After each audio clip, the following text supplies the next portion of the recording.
আজকে আপনারা জানেন যে আজকে একটা খুবই ইম্পর্টেন্ট একটা মিটিং ছিল আমাদের চিফ অ্যাডভাইজারের সাথে। আমাদের যে স্টক মার্কেট সংশ্লিষ্ট যারা ছিলেন সিনিয়র অফিসিয়াল, তাদের একটা মিটিং হয়েছে। মিটিংয়ে সালেউদ্দিন আহমেদ ছিলেন, আমাদের ফিনান্স অ্যাডভাইজার আনিসুজ্জামান যিনি special assistant on finance affairs উনি ছিলেন, তারপরে ব্যাংকিং সেক্রেটারি নাজমা মোবারক ছিলেন, প্রিন্সিপাল সেক্রেটারি সিরাজউদ্দিন সাথী ছিলেন, এবং Bangladesh stock exchange Bangladesh security exchange কমিশনের চেয়ারম্যান রাশেদ মাকসুদ খান ছিলেন। তো রাশেদ মাকসুদ খান পুরো মিটিংয়ে ব্রিফিং করেন যে মার্কেটের কি অবস্থা, গত 9 মাসে কি ধরনের রিফর্ম করা হয়েছে, কোথায় কোথায় এখনও রিফর্ম চলমান আছে, সেগুলো নিয়ে পুরো একটা বিস্তারিত পিকচার দেন, এবং সেই অনুযায়ী একটা খুবই প্রাণবন্ত একটা ডিসকাশন হয়। সেই ডিসকাশনের আলোকে কিছু কিছু ইম্পর্টেন্ট ডিসিশন নেওয়া হয়েছে। প্রথম কথা হচ্ছে যে চিফ অ্যাডভাইজার কিছু নির্দেশনা দিয়েছেন, আমরা বলবো যে 5টা মেজর নির্দেশনা দিয়েছেন। প্রথম নির্দেশনা হচ্ছে যে সরকারের যেগুলো বাংলাদেশে যেগুলো কোম্পানি বা যেগুলো ফরেন কোম্পানিতে সরকারের স্টেক আছে, যেমন ধরেন ইউনিলিভার, তাদেরকে যাতে খুব দ্রুত স্টক মার্কেটে আইপিওতে আনা যায়, আইপিও তারা জন্য ইস্যু করেন, সেই জন্য এটা আনার জন্য উনি বলেছেন। দ্বিতীয়টা হচ্ছে যে বাংলাদেশে আপনি জানেন যে অনেক প্রাইভেট কোম্পানি আছে, এখন তারা অনেক তাদের টার্নওভার $2-3 বিলিয়ন, অনেক অনেক বড় বড় কোম্পানি হয়েছে।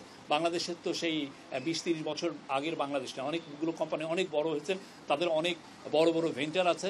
তো তাদেরকে যাতে স্টক মার্কেটে আনা যায়, এবং সে আনার জন্য বলা হয়েছে আইপিওতে তারা যেন আসেন, এবং সেটার জন্য কি দরকার, যে কী ধরনের প্রণোদনা দেওয়া যায়, সেটা রাশেদ মাকসুদ খানকে বলেছেন যে এই প্রণোদনা দিয়ে এই সমস্ত কোম্পানি, যেমন কোম্পানি লাইক সিটি গ্রুপ বা মেঘনা গ্রুপ, আরও অনেক কোম্পানি আছে, তাদেরকে কিভাবে আনা যায় সেটার কথা বলা হয়েছে।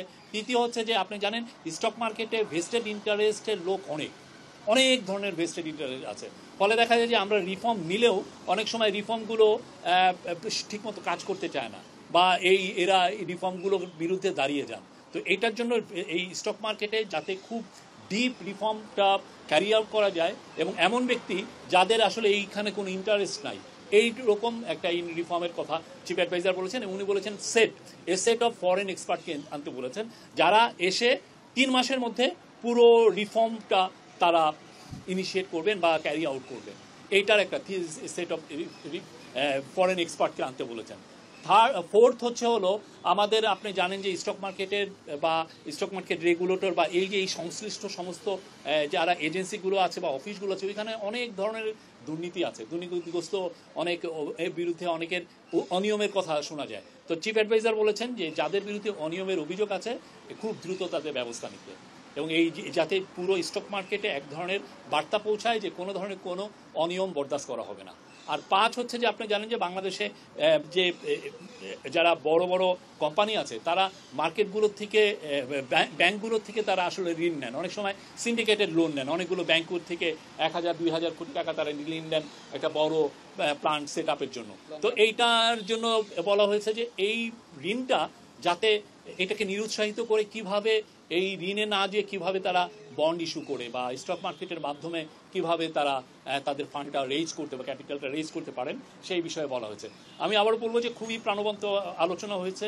চিফ অ্যাডভাইজার পুরোটা শুনেছেন, শোনার পরে উনি নির্দেশনা দিয়েছেন, এবং আমরা আশা করছি যে খুব দ্রুত স্টক মার্কেটে মানে আমরা রিয়াল এবং মিনিংফুল রিফর্ম দেখতে পারবো। আচ্ছা, একটা প্রশ্ন ছিল যে বাজারে যেই ইন্টারমিডিয়েট যারা আছে, মুদ্রাকারী, মার্চেন্ট ব্যাংক, ব্রোকারেজ হাউস বা যারা হচ্ছে ব্যবসা করে থাকেন, তারা দাবি করছেন যে আমাদের সমস্যা কিন্তু আমাদেরকে মিটিংয়ে রাখা হলো না, সেই ক্ষেত্রে মিটিংটা আমরা তো বলছি এটা হাই লেভেল গভর্নমেন্টের অফিসিয়ালদের মিটিং।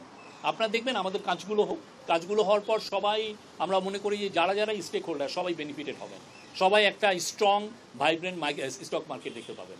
কেউ বলবেন না যে ওকে আপনি মিটিংয়ে থাকলেই যে আপনার কথাটা আসে তা তো না। আমরা চাই যে আপনারা যে এটা ডিজায়ার করছেন, সবাই কি চান যে একটা স্ট্রং, একটা ভালো, এটা ফাংশনিং এবং দুর্নীতিমুক্ত একটা স্টক মার্কেট, যেখানে প্রত্যেকটা একটা বড় ইনভেস্টর হোক আর ছোট ইনভেস্টর হোক, সবার স্বার্থ সংরক্ষণ হয়, সেটাই তো সবাই চাচ্ছেন, এবং সেই দিকেই আমরা চিফ অ্যাডভাইজার সেই নির্দেশনায় দিয়েছেন যাতে সবাই প্রোটেক্টেড থাকেন এবং তাদের স্বার্থটা সংরক্ষিত থাকে। কিন্তু তিনি এখন নিয়ন্ত্রণ সংস্থার প্রধান রয়েছেন, তাকে নিয়ে তো অনেক প্রশ্ন হচ্ছে, উনি ওনার যে দক্ষতা নিয়ে বা অভিজ্ঞতা, আমরা বলছি তো উনি বলেছেন সেট অফ এক্সপার্ট আনতে বলেছেন, যারা সত্যিকার অর্থে যারা নির্মোহভাবে এই স্টক মার্কেটে তারা রিফর্মটা ইনিশিয়েট করতে পারবেন, তারা সাজেস্ট করতে পারে, রিকমেন্ডেশন দিতে পারেন, সে অনুযায়ী কাজ করেন। চিপ অ্যাডভাইজার খুব দ্রুত এই রিফর্মে যারা এবং যাদের এই অভিজ্ঞতা আছে, অন্যান্য আমাদের নেইবারিং কান্ট্রি হোক বা বাইরের হোক, যারা এই কাজগুলো করে এসছেন বিভিন্ন স্টক মার্কেটে, তাদের কিন্তু, এবং এরা বিদেশি, যাদের আসলে আমাদের এই মার্কেটে কোনো স্টেক নাই,